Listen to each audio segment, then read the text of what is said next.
Hello दोस्तों, beginners point में आपका स्वागत है। और अब हम कर रहे हैं चैप्टर 2, भारतीय संविधान का निर्माण। भारत का संविधान भारत की जनता की आकांक्षा, उम्मीदों, सपनों एवं संघर्षों का जीवंत दस्तावेज है। ठीक है, इसका निर्माण भारत की संविधान सभा द्वारा हुआ। संविधान का निर्माण किसके द्वारा हुआ? भारत की संविधान सभा के द्वारा।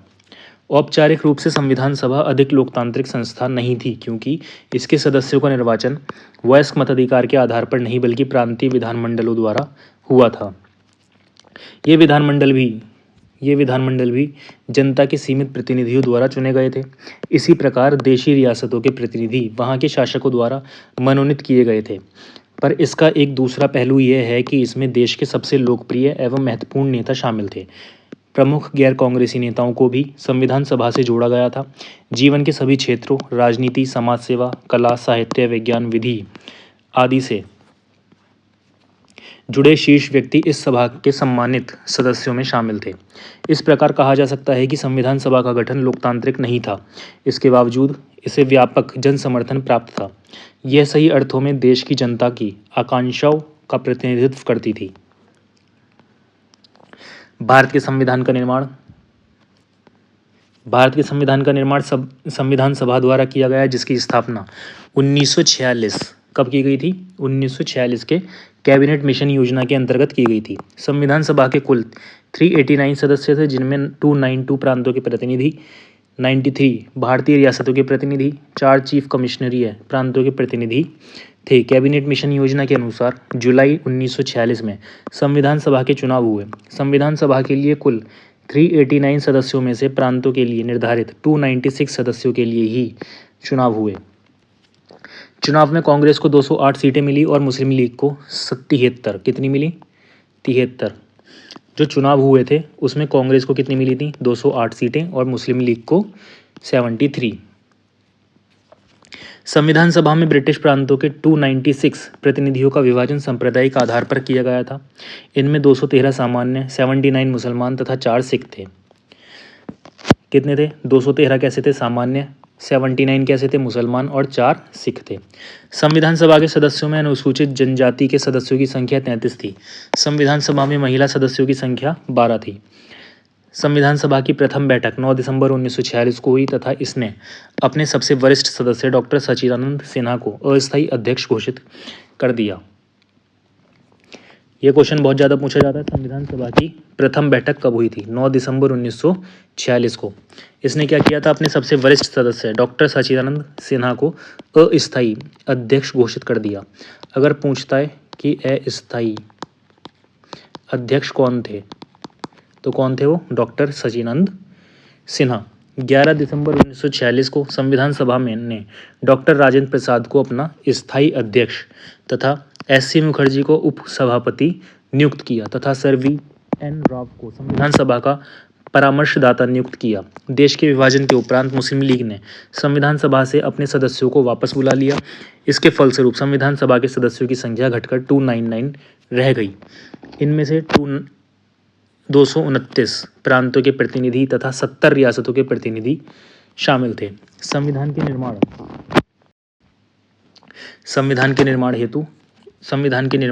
हेतु संविधान सभा ने 22 समितियों का गठन किया। इनमें से 10 समितियां कार्यविधि से संबंधित थीं और 12 समितियां मूल मामलों से संबंधित थीं। 10 समिति किससे थी? कार्यविधि से संबंधित थी। संविधान सभा ने 22 समितियों का गठन किया। इनमें से 10 समितियां कार्यविधि से संबंधित थीं और 12 किससे थीं? मूल मामलों से संबंधित थीं। इन समितियों द्वारा प्रस्तुत की गई रिपोर्टों के आधार पर डॉक्टर भीमराव अंबेडकर की अध्यक्षता में गठित एक 7 सदस्यीय प्रारूप समिति ने संविधान का मसौदा तैयार किया, जिसे जनवरी 1948 में प्रकाशित कर दिया। जनता को इस मसौदे पर विचार करने तथा संशोधन सुझाने के लिए 8 महीने का समय लगा। कितने महीने का समय लगा? 8 महीने का। सदन में कुल 7,653 संशोधन प्रस्तुत किए गए, जिनमें से 2,473 पर बहस हुई। संविधान के मसौदे पर जनता, प्रेस तथा प्रांतीय सभाओं के साथ विचार विमर्श हुआ। 26 नवंबर 1949 को अंततः इसे अपना लिया गया। संविधान के निर्माण में 2 वर्ष 11 महीने तथा 18 दिन लगे। संविधान के अधिकतर भाग 26 जनवरी 1950 को लागू हुए, परंतु नागरिकता चुनाव, अस्थायी संसद तथा कुछ अन्य प्रावधान 26 नवंबर 1949 से ही लागू हो गए। संविधान सभा में प्रमुख दलों के नेता अध्यक्ष कौन थे? भारतीय राष्ट्रीय कांग्रेस पंडित जवाहरलाल नेहरू, फिर अध्यक्ष आंग्ल भारतीय संघ फ्रैंक रेजिनॉल्ड एंटोनी, फिर अध्यक्ष अखिल भारतीय हिंदू महासभा श्यामा प्रसाद मुखर्जी, अध्यक्ष अखिल भारतीय अनुसूचित जाति संघ भीमराव अंबेडकर, अखिल भारतीय दलित वर्ग संघ जगजीवन राम, अध्यक्ष अखिल भारतीय महिला सभा श्रीमती हंसा मेहता, अध्यक्ष अखिल भारतीय जमींदार संघ कामेश्वर सिंह महाराजा धीराज दरभंगा। ठीक है, फिर आ जाते हैं संविधान के स्रोत। भारत के संविधान के निर्माण में भारत शासन अधिनियम 1935 ने आधार स्तंभ का कार्य किया। भारत के संविधान के अधिकांश उपबंध उसी स्वरूप में 1935 के शासन अधिनियम से लिए गए हैं। अब आ जाते हैं ब्रिटेन। संसदीय शासन व्यवस्था, विधि निर्माण की प्रक्रिया, एकल नागरिकता, संसदीय विशेष अधिकार, मंत्रिमंडल का लोकसभा के प्रति सामूहिक उत्तरदायित्व तथा देश के संवैधानिक प्रधान के रूप में राष्ट्रपति की नियुक्ति। संयुक्त राज्य अमेरिका, मूल अधिकार, स्वतंत्र एवं निष्पक्ष न्यायपालिका, न्यायिक पुनर्वलोकन का सिद्धांत तथा उपराष्ट्रपति के पद का प्रावधान, वित्तीय आपातकाल तथा राष्ट्रपति पर महाभियोग की प्रक्रिया। फ्रांस से क्या लिया गया है? गणतंत्र शासन व्यवस्था। कनाडा से क्या लिया गया है? संघात्मक, संघ व राज्यों के बीच शक्तियों का विभाजन, शासन अवशिष्ट शक्तियों का केंद्र के पास होना। अब आ जाते हैं आयरलैंड। राज्य के नीति निर्देशक सिद्धांत, राज्यसभा में सदस्यों का मनोनयन। अब आ जाते हैं जर्मनी, वीमर संविधान, आपात उपबंध। सोवियत संघ, मूल कर्तव्य। ऑस्ट्रेलिया, समवर्ती सूची, संसद का संयुक्त अधिवेशन। दक्षिण अफ्रीका, संविधान संशोधन की प्रक्रिया, राज्यसभा के सदस्यों का निर्वाचन। फिर आ जाते हैं जापान, विधि द्वारा स्थापित प्रक्रिया। प्रमुख अनुसूचियाँ। अनुसूची 1, यह भारतीय संघ के 29 राज्यों तथा 7 संघ शासित प्रदेशों के क्षेत्र विस्तार से संबंधित है। अनुसूची 2, यह भारत के राष्ट्रपति, राज्यों के राज्यपाल, उच्चतम न्यायालय के मुख्य न्यायाधीश तथा अन्य न्यायाधीश, उच्च न्यायालय के न्यायाधीशों, नियंत्रक एवं महालेखा परीक्षक के वेतन, भत्ते एवं पेंशन से संबंधित है। अनुसूची 3, इसमें उन शपथ एवं प्रतिज्ञाओं का उल्लेख है जो पदभार ग्रहण करने के पूर्व पदाधिकारी को लेने पड़ते हैं। अनुसूची 4, यह राज्यों तथा संघ शासित प्रदेशों के लिए राज्यसभा में स्थानों के आवंटन से संबंधित है। अनुसूची 5, यह अनुसूचित क्षेत्र एवं अनुसूचित जनजाति क्षेत्र के प्रशासन तथा नियंत्रण से संबंधित है। अनुसूची 6, यह असम, मेघालय, मिजोरम राज्य के जनजातीय क्षेत्र के प्रशासनिक उपबंधों से संबंधित है। 1988 में 67वें संविधान संशोधन अधिनियम द्वारा इस अनुसूची में संशोधन किया गया तथा 16 दिसंबर 1988 से इसे त्रिपुरा राज्य में भी लागू किया गया। अनुसूची 7, इसमें 3 सूचियां, संघ सूची, राज्य सूची तथा समवर्ती सूची का उल्लेख है। संघ सूची, इसमें अखिल भारतीय महत्व के विषयों यथा रक्षा, अंतर्राष्ट्रीय मामले, रेलवे, डाक सेवा, आयकर आदि शामिल हैं। इन विषयों पर संसद को विधान बनाने की अनन्य शक्ति है। इसमें कुल 97 विषय हैं। राज्य सूची, इसमें क्षेत्रीय महत्व, स्थानीय महत्व के विषयों का उल्लेख है। इन विषयों पर आमतौर पर केवल राज्यों की विधायिकाएं विधि निर्माण कर सकती हैं। इसमें 66 विषय हैं। समवर्ती सूची, इन विषयों पर राज्यों की विधायिकाएं तथा संसद दोनों ही विधान बना सकती हैं। इसमें 47 विषय हैं। अनुसूची 8 की बात करते हैं। इसमें संविधान द्वारा मान्यता प्राप्त 22 भाषाओं का उल्लेख है। मूल रूप से इस अनुसूची में केवल 14 भाषाएं थीं। संविधान 21वां संशोधन अधिनियम, 21वां जो संशोधन अधिनियम हुआ 1967 में, उसके द्वारा सिंधी भाषा को शामिल किया गया। संविधान 71वां संशोधन हुआ अधिनियम 1992 द्वारा, इसमें कोंकणी, मणिपुरी तथा नेपाली भाषा को शामिल किया गया। संविधान 92वां संशोधन अधिनियम 2003 द्वारा इसमें बोडो, डोगरी, मैथिली, सांथली को जोड़ा गया। इसमें शामिल 22 भाषाएं निम्न हैं: असमिया, बंगाली, गुजराती, हिंदी, कन्नड़, कश्मीरी, मलयालम, मराठी, उड़िया, पंजाबी, संस्कृत, सिंधी, तमिल, तेलुगु, उर्दू, कोंकणी, मणिपुरी, नेपाली, बोडो, मैथिली, सांथली, डोगरी। अनुसूची 9, यह राज्य विधायिकाओं के जमींदारी अनुमूलन एवं भूमि सुधार से संबंधित अधिनियमों से संबंधित है। इसमें 284 अधिनियम है। यह अनुसूची 1951 में प्रथम संविधान संशोधन द्वारा जोड़ी गई थी। अनुसूची 10 यह दल बदल के आधार पर अयोग्यताओं के प्रावधानों से संबंधित है। अनुसूची 11 इसमें उन 29 विषयों का उल्लेख है जिस पर पंचायतों को प्रशासनिक नियंत्रण दिया गया है। यह अनुसूची 20 अप्रैल 1992 को संविधान संशोधन द्वारा जोड़ी गई। अनुसूची 12 इसमें उन 18 विषयों का उल्लेख है जिस पर नगर पालिकाओं को प्रशासनिक नियंत्रण दिया गया। इसे 20 अप्रैल 1992 को 74वें संविधान संशोधन द्वारा जोड़ा गया। अब आ जाते हैं चैप्टर 3 भारतीय संविधान की विशेषताएं। भारतीय संविधान का एक प्रमुख पहलू है संविधान के स्वरूप का निर्धारण, विभिन्न संस्थाओं का निर्माण एवं गठन, उनकी शक्तियों एवं जिम्मेदारियों का निर्धारण तथा उनके बीच अंतर संबंधों का रेखांकन। इनके प्रमुख हैं कार्यपालिका, विधायिका, न्यायपालिका एवं केंद्र राज्य संबंध। प्रमुख कौन कौन से हैं? कार्यपालिका, विधायिका, न्यायपालिका और केंद्र राज्य संबंध। इसका दूसरा प्रमुख पहलू है नागरिकों के अधिकारों की गारंटी। क्या है? नागरिकों के अधिकारों की गारंटी। मूल अधिकारों के इसी उद्देश्य से रखा गया है। भारतीय संविधान सरकार की विभिन्न संस्थाओं की स्थापना एवं नागरिक अधिकारों के साथ साथ सामाजिक आर्थिक क्रांति का दस्तावेज है। राजनीतिक स्वतंत्रता इसका अंतिम लक्ष्य नहीं है। अंतिम लक्ष्य है भारत की सामाजिक आर्थिक जड़ता को दूर करना तथा समानता एवं न्याय की स्थापना।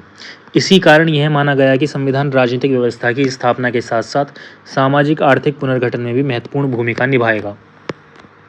भारतीय संविधान की मुख्य विशेषताएं कौन कौन सी हैं? एक तो ये विशाल संविधान है। भारत का संविधान दुनिया का सबसे बड़ा और लिखित संविधान है। मूल संविधान में कुल 395 अनुच्छेद थे जो 22 भागों में विभाजित थे। इसमें 8 अनुसूचियां थी। संविधान में अब 450 से अधिक अनुच्छेद हो गए हैं जो 26 भागों में विभाजित हैं।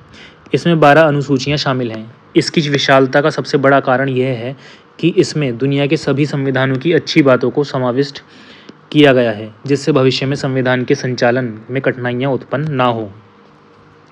इसमें अमेरिका के सिद्धांत से मूल अधिकार, ब्रिटेन के संविधान से संविधान प्रणाली, आयरलैंड के संविधान से राज्य के नीति निदेशक तत्व, जर्मनी के संविधान तथा भारत सरकार अधिनियम 1935 से आपात उपबंधों को शामिल किया गया है। किससे क्या शामिल किया गया है? अमेरिका से क्या लिया गया है? मूल अधिकार। अमेरिका से क्या लिया गया है? मूल अधिकार। ठीक है। ब्रिटेन के संविधान से क्या लिया है? संसदीय प्रणाली ली है। आयरलैंड के संविधान से राज्य के नीति निदेशक तत्व लिए गए हैं। जर्मनी के संविधान से और भारत सरकार अधिनियम से 1935 से आपात उपबंधों को शामिल किया गया है। ठीक है। भारत में प्रांतों का गठन और उनकी शक्तियों आदि से संबंधित उपबंध संघीय संविधान में ही दिए गए हैं। इस प्रकार केंद्रीय तथा प्रांतीय दोनों सरकारों के गठन एवं उनकी शक्तियों का विवरण एक ही संविधान में होने के कारण भी संविधान काफ़ी बड़ा हो गया है। मूल अधिकारों के अतिरिक्त संविधान में राज्य के नीति निदेशक तत्वों का विशेष वर्णन भी है। इसके अतिरिक्त इसमें न्यायपालिका, लोक सेवा आयोग, निर्वाचन आयोग, राष्ट्रभाषा आयोग आदि अनेक स्वाधीन संस्थाओं के गठन एवं कार्य पद्धति से संबंधित विस्तृत एवं स्पष्ट उपबंध दिए गए हैं। फिर आ जाते हैं प्रभुत्व संपन्न। भारत का संविधान भारत को एक प्रभुत्व संपन्न राज्य के रूप में स्थापित करता है। भारत पूर्णतया स्वतंत्र राज्य है। भारत कैसा राज्य है? स्वतंत्र राज्य है। भारत की सरकार आंतरिक तथा बाह्य मामलों में अपनी इच्छानुसार आचरण करने के लिए पूर्ण स्वतंत्र है। यह संप्रभुता किसी विदेश सत्ता में नहीं अपितु भारत की जनता में निहित है। फिर आ जाते हैं लोकतंत्रात्मक। भारतीय शासन का मूल आधार है लोकतंत्र। लोकतंत्रीय शासन में सत्ता का संपूर्ण प्राधिकार जनता में निहित होता है। देश का प्रशासन सीधे जनता द्वारा निर्वाचित प्रतिनिधियों द्वारा किया जाता है और ये प्रतिनिधि अपने प्रशासकीय कार्यों के लिए जनता के प्रति ही उत्तरदायी होते हैं। प्रत्येक 5 वर्ष के बाद जनता नए प्रतिनिधियों को निर्वाचित करती है। इस उद्देश्य के लिए संविधान प्रत्येक वयस्क नागरिक को मताधिकार प्रदान करता है। फिर आ जाते हैं पंथ निरपेक्ष। पंथ निरपेक्षता भारतीय संविधान एवं शासन का मूल आधार है। पंथ निरपेक्ष शब्द को संविधान के 42वें संविधान संशोधन द्वारा जोड़ा गया। पंथ निरपेक्ष का तात्पर्य ऐसे राष्ट्र से है जो किसी विशेष धर्म को राजधर्म के रूप में मान्यता प्रदान नहीं करता वरन सभी धर्मों के साथ समान व्यवहार करता है। भारत में धर्मनिरपेक्षता सर्वधर्म समभाव को व्यक्त करता है। सर्वधर्म समभाव भारतीय संस्कृति का मूल आधार है। फिर आ जाते हैं समाजवाद। 42वें संविधान संशोधन द्वारा इसे जोड़ा गया था समाजवाद को। संविधान में समाविष्ट किया गया। समाजवाद की उपधारणा प्रस्तावना की आर्थिक न्याय शब्दावली में निहित है। उक्त संशोधन द्वारा इस उपधारणा को एक निश्चित दिशा प्रदान की गई है, जिसके लिए हमारी सरकार कटिबद्ध है। संविधान निर्माताओं ने आर्थिक न्याय पदावली का प्रयोग कर इस बात की पूरी स्वतंत्रता दी है जिससे सरकार किसी भी तरह की आर्थिक व्यवस्था की स्थापना कर सके। पंडित नेहरू ने भारतीय समाजवाद की नवीन परिकल्पना की जो मिश्रित अर्थव्यवस्था पर आधारित है। संसदीय सरकार भारतीय संविधान ने संसदीय सरकार की स्थापना की है। यह व्यवस्था केंद्र तथा राज्य दोनों सरकारों में एक सी है। सरकार का यह स्वरूप इंग्लैंड की सरकार के समान है। सरकार के इस स्वरूप को अपनाने का मुख्य कारण यह था कि भारत में इसकी नींव वर्तमान संविधान के लागू होने के पहले ही पड़ चुकी थी और हम इसके अभ्यस्त हो चुके थे। संसदीय प्रणाली में राष्ट्रपति का स्थान इंग्लैंड के सम्राट के समान ही है। वह कार्यपालिका का नाम मात्र का प्रधान होता है। क्या होता है? नाम मात्र का प्रधान होता है। वास्तविक कार्यपालिका शक्ति जनता के निर्वाचित प्रतिनिधियों में, जिसे मंत्री परिषद कहते हैं, निहित होती है। मंत्री परिषद का प्रधान कौन होता है? प्रधानमंत्री होता है। मंत्री परिषद सामूहिक रूप से संसद के प्रति उत्तरदायी होती है। यद्यपि संविधान के अनुसार समस्त कार्यपालिका शक्ति राष्ट्रपति के हाथों में निहित होती है, किंतु वह उसका प्रयोग मंत्री परिषद की सलाह से ही करता है। अब आ जाते हैं मूल अधिकार। भारतीय संविधान के भाग 3 में नागरिकों के मूल अधिकारों की घोषणा की गई है। ये अधिकार ही व्यक्ति के विकास और उसकी स्वतंत्रता की आधारशिला है। प्राय संसार के सभी संविधानों में इन अधिकारों के लिए उपबंध हैं। ये अधिकार राज्य की विधायी और कार्यपालिका शक्ति पर निर्बंध स्वरूप है। संविधान राज्य को ऐसी विधियों को बनाने का निषेध करता है जिनसे नागरिकों के मूल अधिकारों का उल्लंघन होता है। यदि राज्य ऐसी विधि बनाता है तो उन्हें न्यायपालिका असंवैधानिक घोषित कर सकती है। मूल अधिकार अत्यंतिक अधिकार नहीं है। इन अधिकारों पर आवश्यकता पड़ने पर सार्वजनिक हित में निर्बंधन लगाए जा सकते हैं। राज्य के नीति निदेशक तत्व। भारतीय संविधान के भाग 4 में कुछ ऐसे निर्देशों का उल्लेख है जिन्हें पूरा करना राज्य का पवित्र कर्तव्य माना गया है। उन्हें राज्य के नीति निदेशक तत्व कहा जाता है।